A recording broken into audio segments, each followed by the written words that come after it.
अस्सलाम वालेकुम स्टूडेंट्स, मेरा नाम साकिब अली है।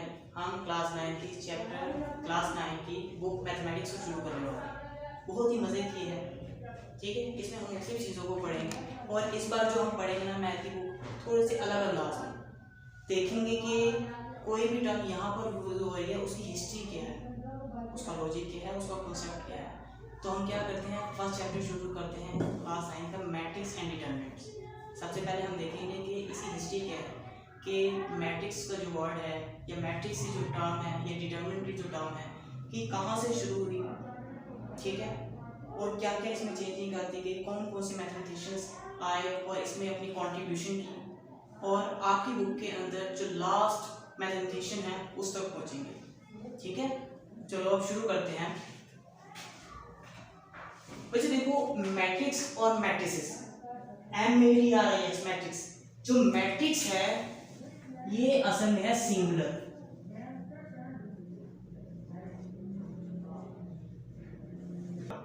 है, ठीक है। अब देखिए, जब मैट्रिसेस का वर्ड यूज होगा यानी ES साथ आ जाएगा तो बच्चों ये है प्लूरल। मैट्रिक्स का वर्ड एक के लिए, एक कारक के लिए, और जबकि मैट्रिसेस एक से ज्यादा कारक होते हैं, ठीक है। एक से ज्यादा मैट्रिसेस को हम यूज करने के लिए ये वाला वर्ड यूज होते हैं मैट्रिसेस। अगर मैट्रिसेस की डेफिनेशन में जाएंगे, देखिएगा जरा, अ रेक्टेंगुलर अरे और formation of a collection of real numbers say 0 1 2 3 4 5 such as 0 1 2 3 4 5। अब गौर कीजिएगा जरा, यहाँ पर जो रेक्टेंगुलर मुस्ततीली शक्ल अरे बच्चों कहते हैं अरेंजमेंट को,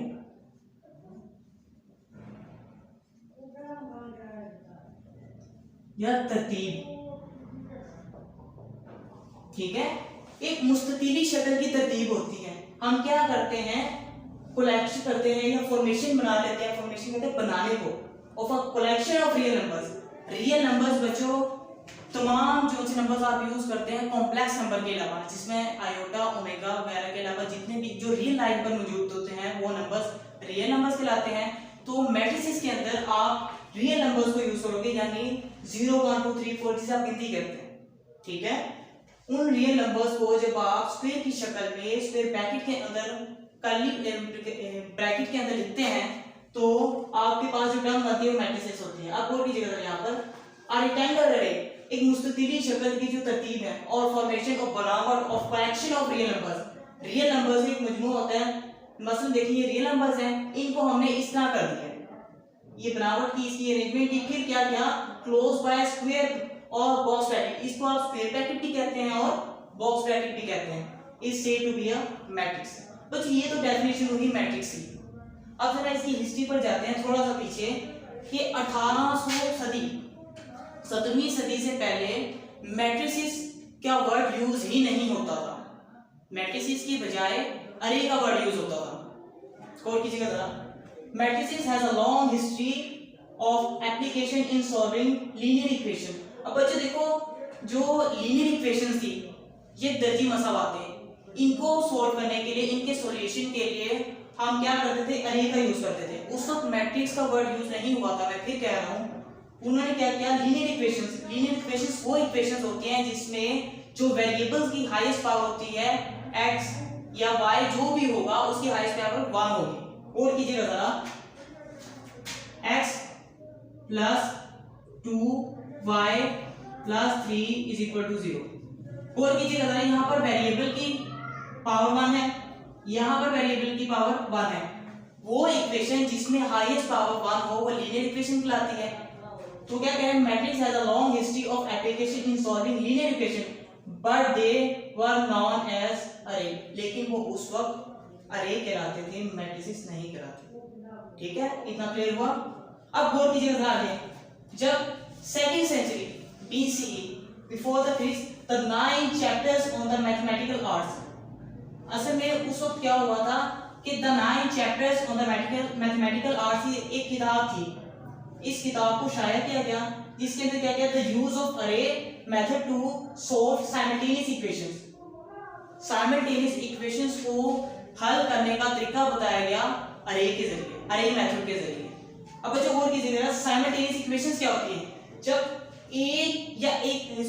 दो या दो से ज्यादा इक्वेशंस को आप इकट्ठा सॉल्व करते हो, एक साथ लेकर चलते हो, आप जब उसका सॉल्यूशन इकट्ठा निकालने की कोशिश करते हो तो उस तरह की फॉर्मेशन को, उस तरह के तरीके को आप साइमल्टेनियस इक्वेशन लेते हो। ठीक है, वो अलग अलग तरीके हो सकते हैं। इसमें एक होता है क्रॉस मल्टीप्लिकेशन का, जिसे आप उर्दू में चिली पाई करते हैं। ठीक है, दूसरा तरीका आ जाता है एलिमिनेशन बाय सब्स्टिट्यूशन। ठीक है, एलिमिनेशन बाय सब्स्टिट्यूशन।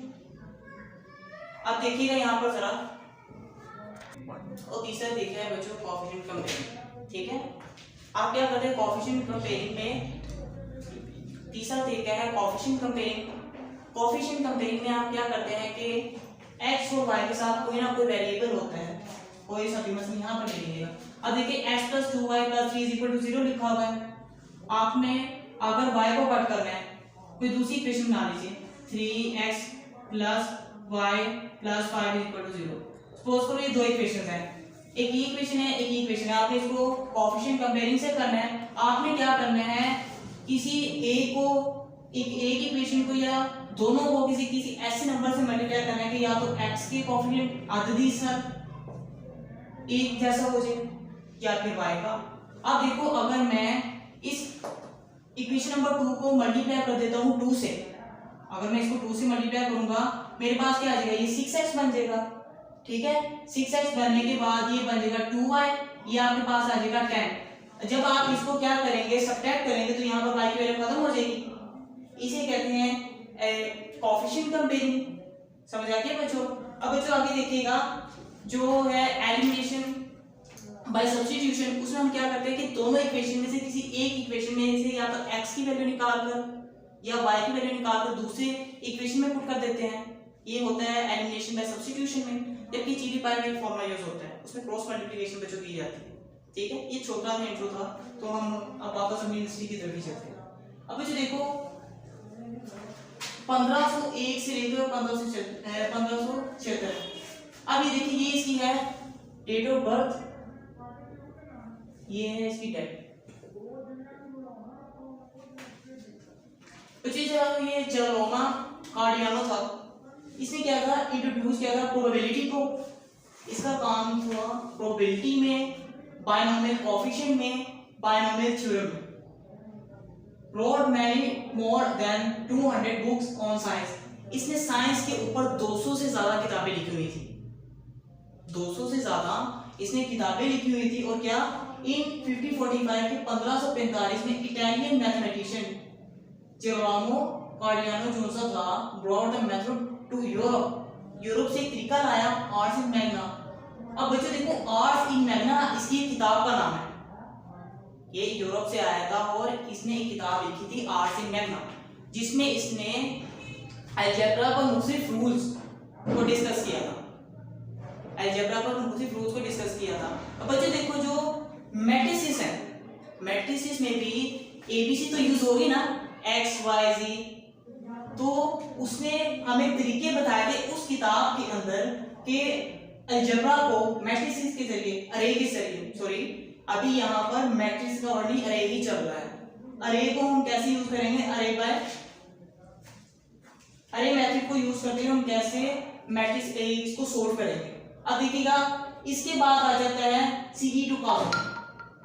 सीकी टुकाजो की जो डेट ऑफ बर्थ है 1642, 1642 से लेकर 1708 तक है। ठीक है, इसका क्या काम था, ही यूज्ड द सेम अरे method to solve simultaneous equations in 1683।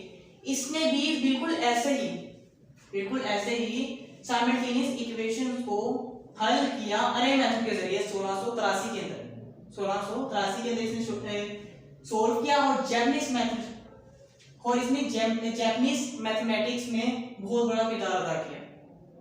ठीक है, अब देखिएगा, he has been described as Japanese Newton, और इसको जैपनीज का न्यूटन कहा जाता है क्योंकि इसका किरदार बहुत बड़ा था। इसने काफी इन्वेंशंस की थी मैथमेटिक्स से, तो इसके लिए वर्ड यूज करते हैं सीकी टोकाजो के लिए जैपनीज न्यूटन। ठीक है, अब देखिएगा आगे जरा, जी लेबनीज यानी गॉटफ्रीड विलियम लेबनीज, इसैक न्यूटन और सीकी स्वर्ग, है वाज इंडिपेंडेंट कि बच्चों जो चीज लेबनीज था, न्यूटन है और इसी तरह ये जो सीकी टकाजो है, ये वो रियाजीदानी वो मैथमेटिशियंस हैं जिन्होंने खुद इन्वेंशंस की, इंडिपेंडेंट रहे अपनी इन्वेंशंस के अंदर। ठीक है, अब देखिएगा जरा आगे, ही find the determinant of order 2 3 4 और 5 कि इसने ऑर्डर 2 के, ऑर्डर 3 के, 4 के, 5 के मैट्रिसेस का डिटरमिनेंट निकाला, लेकिन इसने लीनियर इक्वेशंस का डिटरमिनेंट नहीं निकाला। ऑर्डर 2 3 4 5 का बच्चों मतलब ये है, एक मैं मैट्रिक्स बना रहा हूं 2 3 4 5, ये मैट्रिक्स है, कोई भी एक है। अब देखिएगा इसका ऑर्डर 2 by 2 कि इसमें 2 रोज हैं और 2 ही कॉलम है। पहली वाली जो वर्ड है ये रो को शो कर रहा है, दूसरा कॉलम। ठीक है, ये अब जैसे जैसे अब चैप्टर्स के अंदर जाएंगे हम देखेंगे कि डिटरमिनेंट कैसे निकाला जाता है, मैट्रिसेस पर कैसे कैसे एडिशन सब्ट्रैक्शंस के प्रोसेस हम करेंगे। बच्चों ये सब इंट्रोडक्शन है। ठीक है, जैसे जैसे हम आगे बढ़ेंगे हम आपको सब कुछ बताएंगे। अब और कीजिएगा जरा यहाँ पर, इसने लीनियर इक्वेशंस को सॉल्व करने का तरीका नहीं बताया था। फिर इसके बाद है Gottfried William Lebanese. Gottfried William Lebanese की जो डेट ऑफ बर्थ है वो 1646 से लेकर 1716 तक की है। ठीक है, 1646 में पैदा हुआ और 1716 में इसकी डेथ हुई। और कीजिएगा, in 1693 German mathematician William Leibniz are credited for solution of linear equation के गॉटफ्रीड विलियम लेबनिज ने 1693 के अंदर लीनियर इक्वेशंस को सॉल्व करने का तरीका निकाला। और जो विलियम लेबनिज ने जिस चीज में ज्यादा इन्वेंशन के साथ ज्यादा तरीके निकाले हुए हैं, डिफरेंशियल कैलकुलस, डिफरेंशियल कैलकुलस के अंदर, इंटीग्रल कैलकुलस, इंटीग्रल कैलकुलस के अंदर। It was only in 20th century that Leibniz law of continuity के 20वीं सेंचुरी में, 20वीं सदी में इसने लॉ ऑफ कॉन्टिन्यूटी डिस्कवर किया और ट्रांसेंडेंटल लॉ ऑफ होमोजेनिटी। ठीक है, अच्छा बच्चे देखें, अगला है गैब्रिएल कैमल। गैब्रिएल कैमल जो है he developed another method to solve the system of linear equations. It is known as Cramer's rule. इसने क्या किया, एक और तरीका निकाला सिस्टम ऑफ लीनियर इक्वेशंस को सॉल्व करने का। उसको कहा उसने क्रैमर्स रूल। उसने वो वेरिएबल्स की वैल्यू को अलग टर्म्स के जरिए, अलग फॉर्मूले के जरिए निकाला। ठीक है, ये पैदा हुआ 1706 में, इसकी डेट ऑफ बर्थ है और 1752 में इसकी डेथ हुई। ठीक है, इसका जो छोटा सा इंट्रोडक्शन है, आगे देखिएगा। फिर आ जाता है जेम्स जोसेफ सेल्वेस्टर। जेम्स जोसेफ सेल्वेस्टर है, he gave the name of the array into matrix। अब देखिए यहाँ से बात होती है, ये है बात 1850 की, 1850। अब देखिएगा 1850 में इसने जेम्स जोसेफ सेल्वेस्टर ने अरे की टर्म को मैट्रिसेस में कन्वर्ट करने का कहा।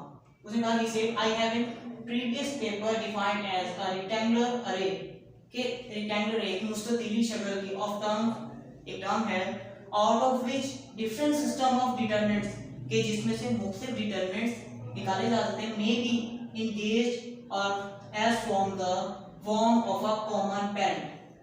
अब बच्चे देखो यहाँ पर उन्होंने worm का वर्ड यूज किया है, WOMB worm। worm का वर्ड निकला है मैटर से, इसी से निकला मैटरनिटी।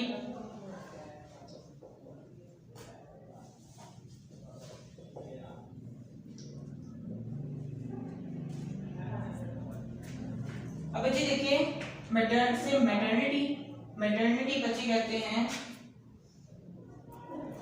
वो जगह जहां